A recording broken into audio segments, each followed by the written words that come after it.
Bonjour à tous et bienvenue sur Tuto Blender. Vous êtes ici dans la 5e vidéo du cursus axé sur le rendu dans Blender. Et dans cette vidéo, on va s'attaquer au système nodal du moteur de rendu Cycles dans Blender. Cette notion est très touchy parce qu'en fait, on arrive à un nouveau stade dans Blender, on arrive à un nouveau cran. C'est quelque chose qui va être assez complexe pour certains, pour les nouveaux qui connaissent rien à ça. Et cette vidéo, il y a très peu de tutoriels en ligne qui l'abordent de la manière dont j'aimerais l'aborder dans cette vidéo aussi.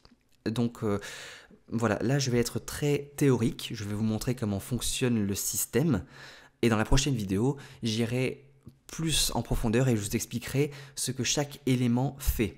Parce qu'en fait, on n'a pas seulement besoin de savoir comment fonctionne l'outil, mais aussi il faut aussi connaître chaque élément de l'outil, vous allez très vite comprendre, sinon on peut rien faire avec.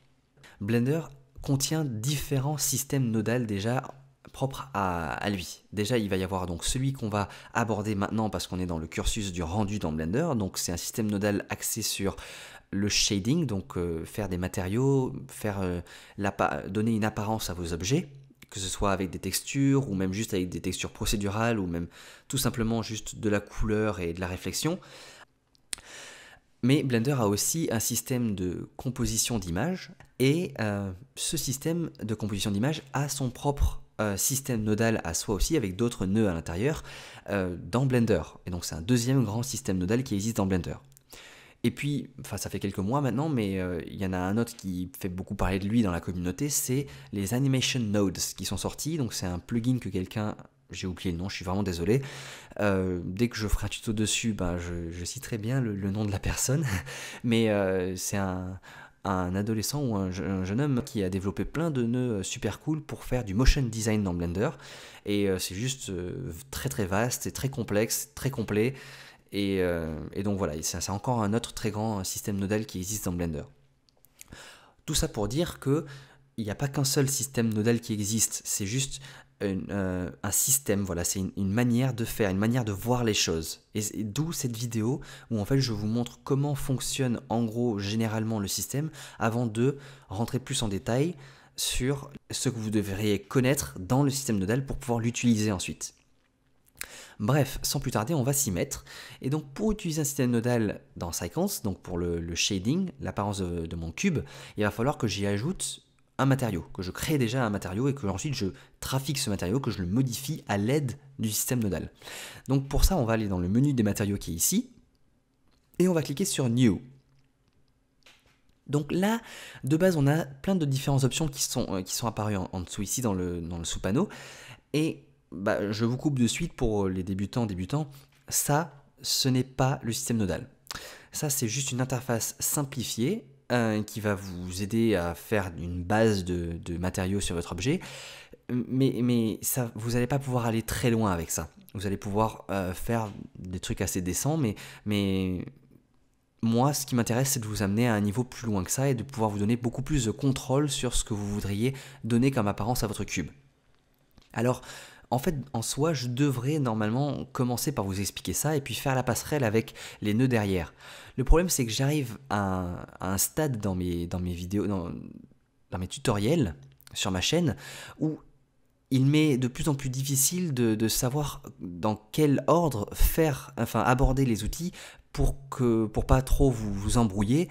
Et en soi, si je prends par exemple le fait que dans mon organisation de base, bah, j'avais, sans rentrer trop dans les détails, quand j'avais planifié tous mes tutoriels il y a plusieurs mois, arrivé à cette partie maintenant, j'avais à la place de ce tutoriel aujourd'hui prévu de faire un tutoriel sur l'éclairage dans Blender. Seulement, en faisant mes recherches pour faire le tutoriel sur l'éclairage, je me suis aperçu qu'en fait, lorsque je vous montre des trucs pour être le plus complet possible dans l'éclairage, je dois passer par un système nodal. Donc, il faut que vous ayez compris le système nodal dans Blender pour que je puisse aborder ces notions-là et que pas vous perdre lorsque je ferai mon tutoriel là-dessus. Et vous comprenez, du coup, c'est pour ça que j'ai déplacé mes tutos et tout. Et là, je pense qu'il vaut mieux que je vous montre d'abord comment fonctionnent les nœuds et tout ça à l'intérieur avant de pouvoir ensuite faire la passerelle via ce panneau ici, et pour que vous puissiez comprendre bien, ah oui, quand je touche à ça, ça fait ça derrière, c'est ça que ça modifie, c'est ça que ça fait, et tout ça, et vous comprendrez beaucoup mieux ce que vous ferez en touchant à ces boutons-là, si vous savez ce qui se passe en arrière-plan dans Blender. J'espère que j'ai pas été trop brouillon, je vais arrêter de blablasser par ici, mais au moins, si vous avez compris, on s'y met. Donc, là, je vais en frustrer certains et je vais me faire des ennemis parce que je vais supprimer la vue 3D. Je n'en ai plus tout besoin. Là, pour tout ce qui est nodal, on va y repasser sur une interface en 2D et on n'aura pas du tout besoin de la fenêtre 3D qui est ici. Donc, pour faire les nœuds, on va changer de type de fenêtre et donc on va aller ici dans le menu déroulant et changer pour le type Node Editor qui est là. Pouf! Là, on est dans le Node Editor et par défaut, eh ben, on a la fenêtre, la région des propriétés qui s'est ouverte ici, mais on n'en a pas du tout besoin. Donc vous allez pouvoir cliquer sur N pour la faire disparaître, parce que pareil que dans la vue 3D, la région de droite ici, c'est la région avec N, qui s'ouvre et ferme avec N. Et pareil que même en général, vos outils de déplacement dans l'espace, que ce soit en 3D ou en 2D, restent les mêmes. C'est-à-dire qu'ici, si je veux panner dans ma vue, eh bien j'utilise la molette de ma souris. Shift molette normalement dans la vue 3D, mais là même le shift est même plus nécessaire parce qu'on peut plus orbiter, donc si on fait juste la clic molette, on n'orbite pas mais on panne directement. Et si je fais donc contrôle molette en haut en bas, je peux zoomer et dézoomer, ou même juste avec la molette de la souris en scrollant, je peux zoomer ou dézoomer. Et donc vous vous rendez compte que je suis dans un espace immense. Si je dézoome très très loin, je suis dans un espace immense et je peux panner encore jusqu'à quasiment l'infini, disons. Et ça va être notre monde dans lequel on va créer notre arbre nodal, un arbre de plein de nœuds. Donc le système nodal, ce que c'est un ensemble de boîtes. On va pas dans cette vidéo s'intéresser à ce que font chaque boîte, mais c'est un ensemble de plein de petites boîtes, ce qu'on appelle des nœuds, et en anglais des nodes. Et donc je jonglerai sûrement instinctivement entre nœuds ou nodes lorsque je vous parlerai, mais bon, c'est la même chose. Et chaque boîte individuellement fait une opération ou un ensemble de petites opérations, et lorsqu'on combine toutes ces boîtes entre elles, on complexifie les opérations et donc le calcul, et à la fin, dans la boîte de sortie, le nœud de sortie, on obtient un matériau qui définit très précisément ce à quoi on veut que notre cube ou notre objet ressemble.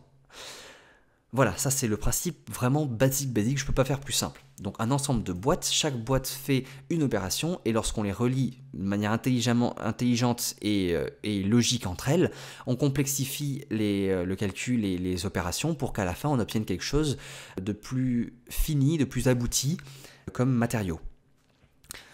Voilà, avant de rentrer un peu plus en détail dans le système nodal, j'aimerais préciser une chose, enfin j'aimerais que vous fassiez une chose, j'aimerais que vous alliez activer un add-on qui est par défaut dans Blender. En fait, lorsque vous téléchargez le Blender sur le site officiel, vous avez plein d'add-ons qui sont déjà dans le logiciel mais qui sont juste pas activés par défaut.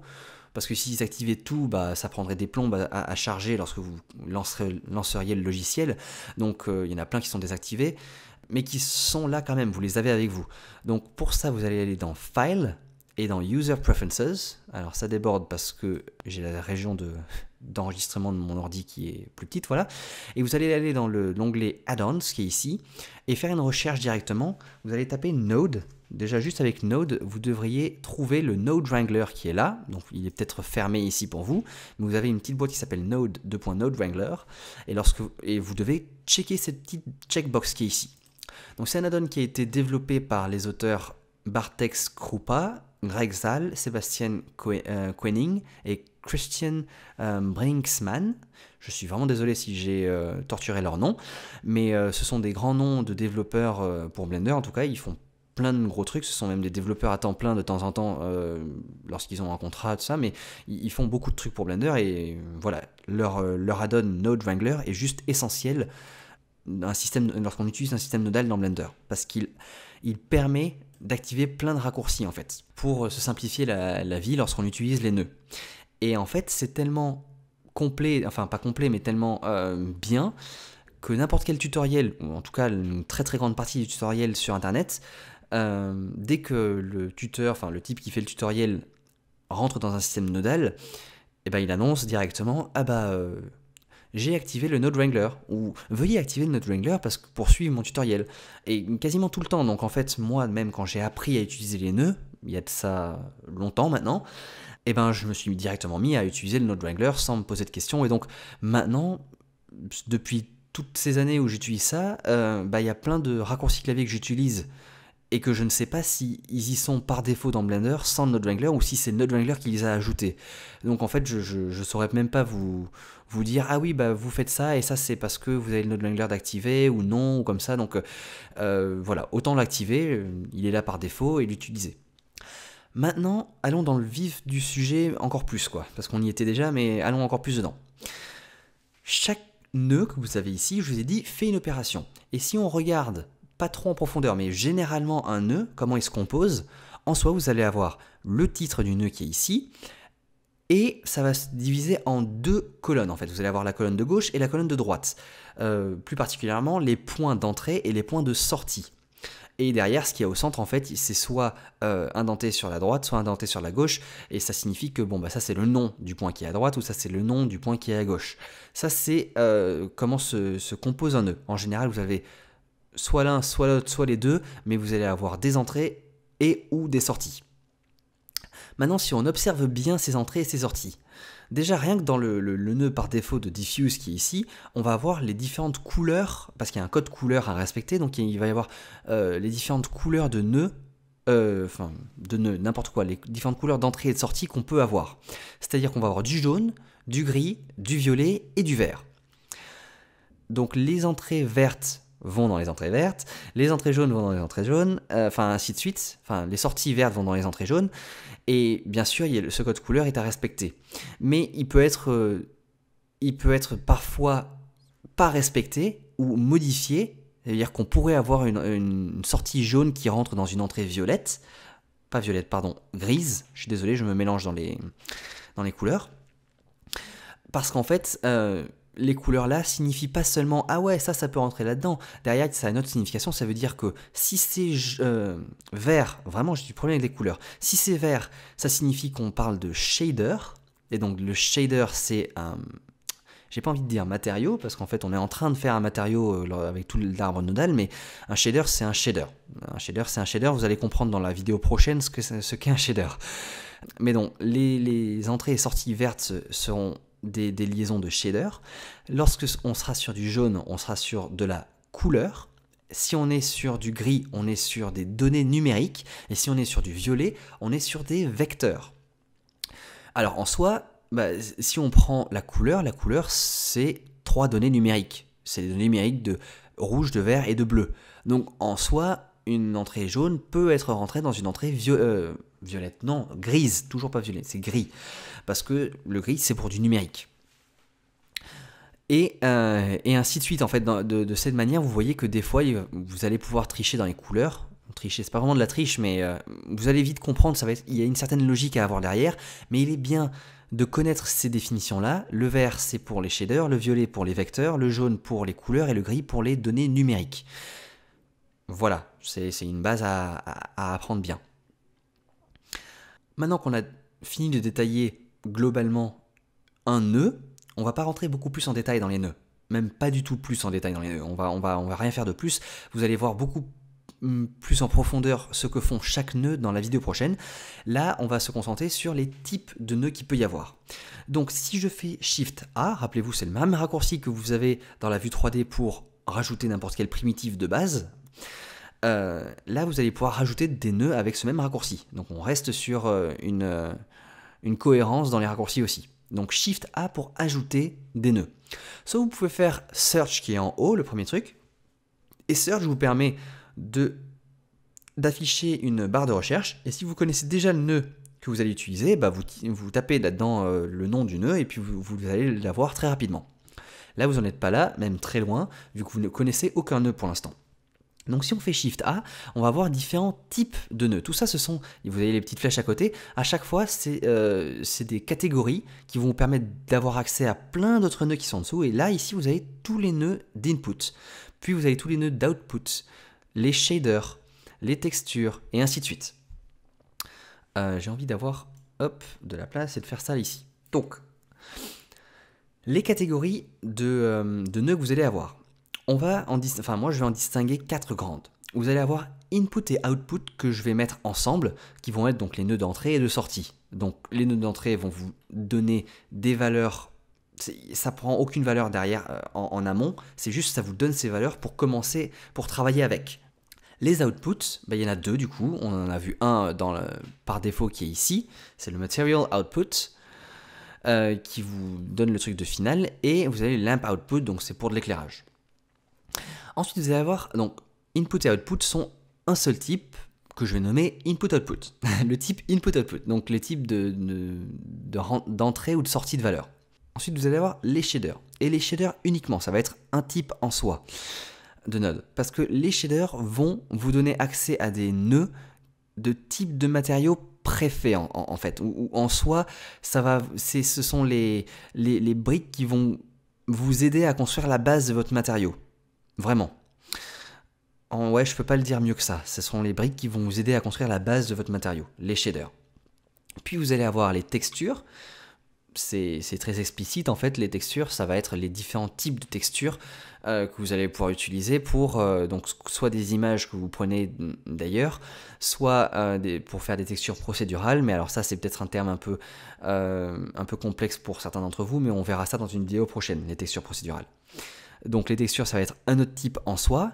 Puis ensuite, vous allez avoir Color, Vector et Converter, qui vont être trois groupes qui vont former un type, que c'est pas vraiment exactement la même chose à chaque fois, mais en gros, je vais les mettre dans un même type qui seront les opérations de contrôle. En fait, chacun des shaders, chacun des nodes que vous allez avoir là-dedans va vous donner une opération qui va vous donner plus de contrôle sur le shader que vous avez commencé à faire, sur le matériau que vous avez commencé à faire. Et après, vous allez avoir les scripts, il n'y a rien, c'est juste vous rentrez un script que vous auriez fait. Des groupes, je vais vous montrer comment faire des groupes plus tard. Les layouts, c'est encore autre chose. Ok, donc là, vous allez avoir les différents types de nœuds qui existent. On répète, vous allez avoir input-output, donc des données d'entrée ou les données de sortie, enfin les nœuds qui récupèrent les données en sortie. Les shaders, qui sont les briques de construction de votre matériau, la base.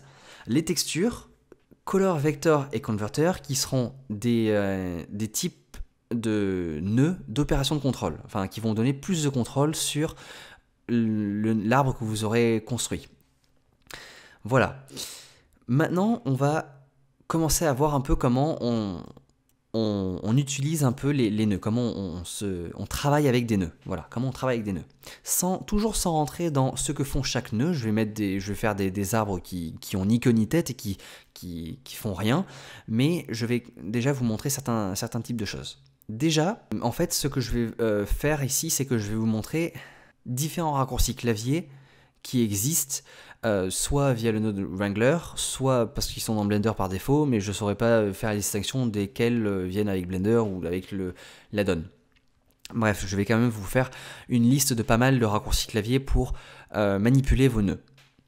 Déjà, vous allez avoir, en anglais on appelle ça noodle, donc en fait une nouille, mais ça fait pas super beau, super poétique, mais bon, on va juste dire que c'est un lien. On va avoir ce trait-là qui est un lien entre une sortie et une entrée. Ce lien, donc vous pouvez, là je l'ai cliqué pour le sortir et ça l'a fait disparaître, mais donc pour en créer un, vous cliquez sur le nœud de sortie et puis vous laissez appuyer, vous drag et dropper sur le nœud d'entrée que vous voulez. Vous pouvez le faire de cette manière-là, mais vous pouvez aussi faire une connexion rapide si, alors je coupe ce lien, et si je fais un CTRL et un clic droit sur ce nœud-là, et sur le nœud suivant, pouf, ça me fait directement le lien sur la première sortie et la première entrée. Si je veux faire une connexion spécifique, que je veux spécifier que cette sortie-là, je la veux sur volume à la place, eh bien je vais faire CTRL-SHIFT, clic droit, pouf jusque-là, et là il va me dire, vous avez trois entrées, vous avez surface, volume ou displacement. Moi je veux le mettre dans volume. Hop, et là ça m'a fait une connexion rapide sur le deuxième qui est ici.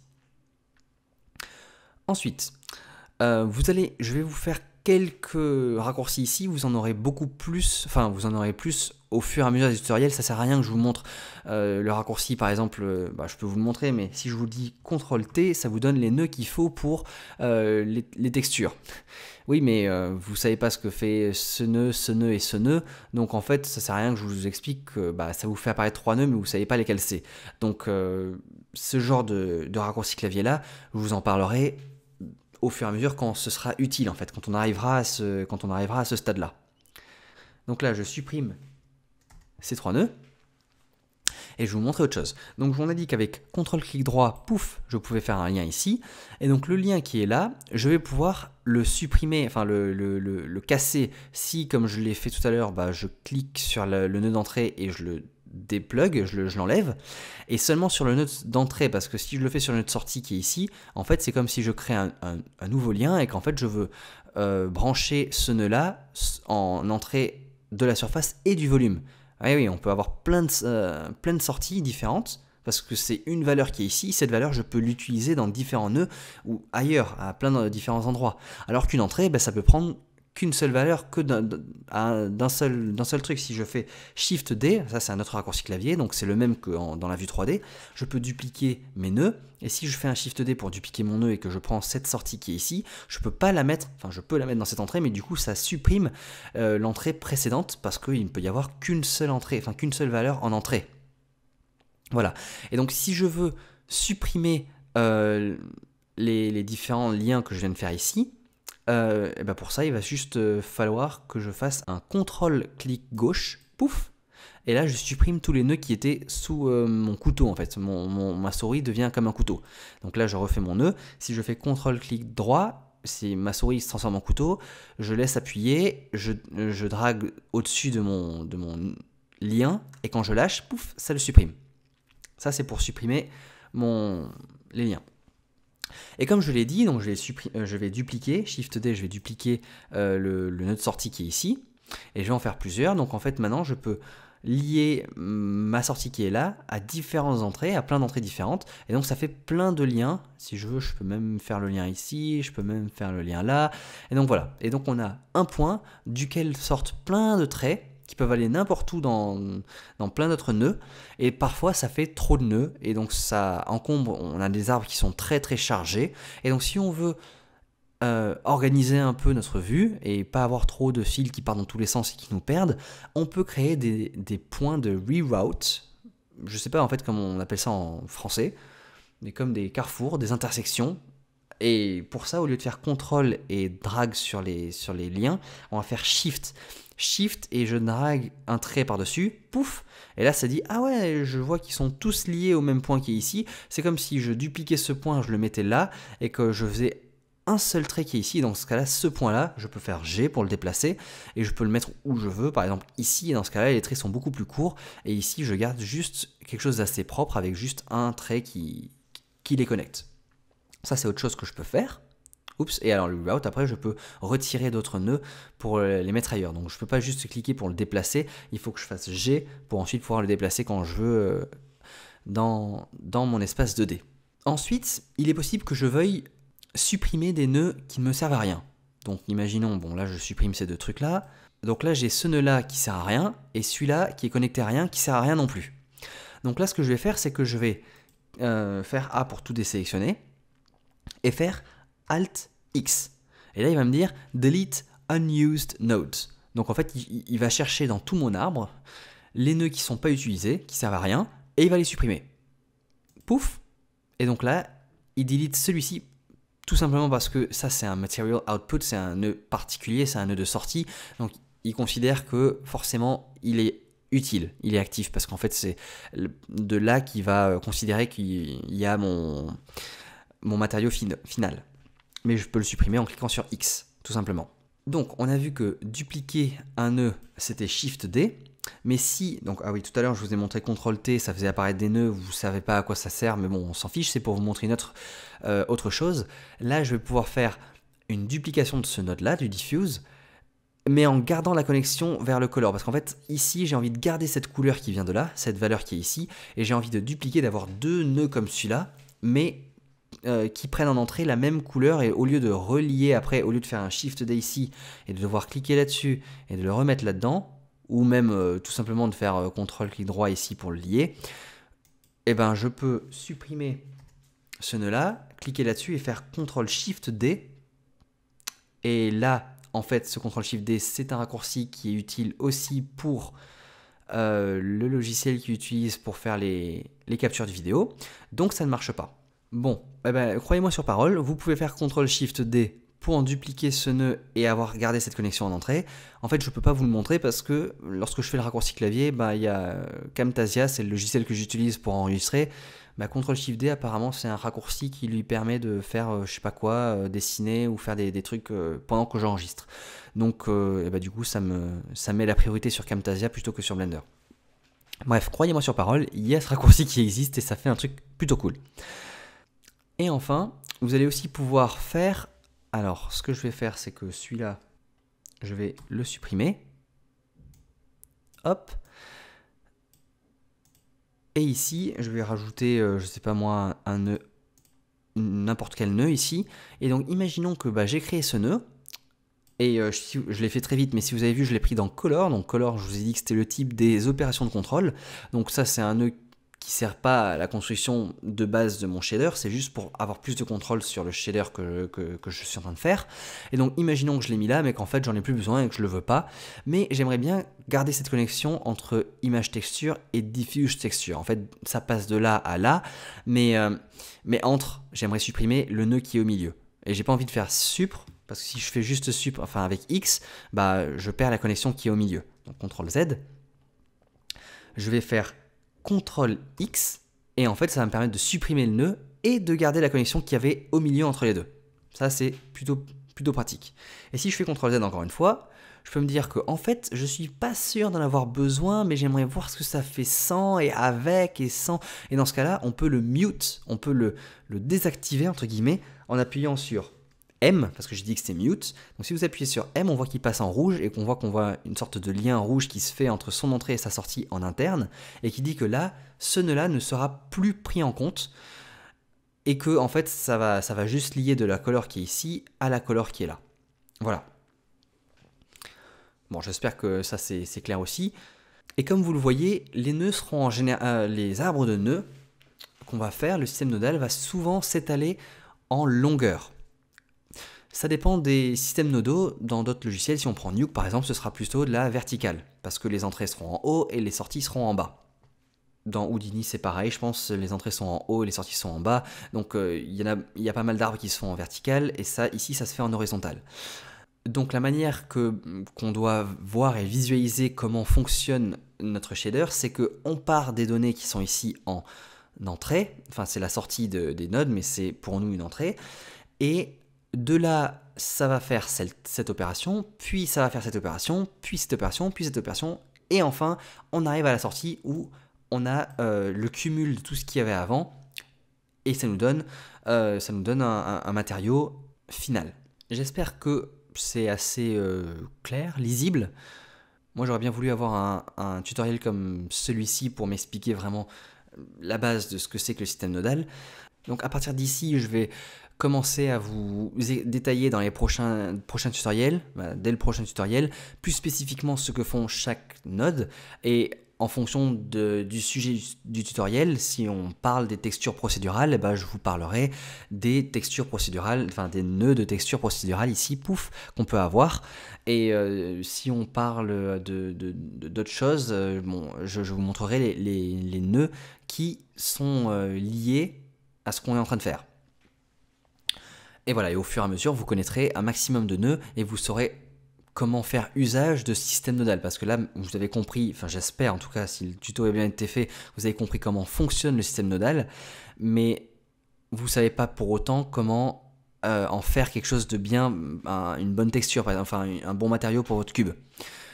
Donc c'est en lien avec les prochains tutoriels qui suivront que vous saurez de mieux en mieux comment gérer ce système nodal pour ensuite faire un bon truc. Dans le prochain, on verra le lien entre les nœuds qui sont ici et ce qu'on a là. Là, vous voyez déjà, ça n'a plus rien à voir avec tout à l'heure. Il y a plein de trucs différents. On voit qu'il y a color, il y a plus ici, il y a plein de trucs en fait on peut ajouter.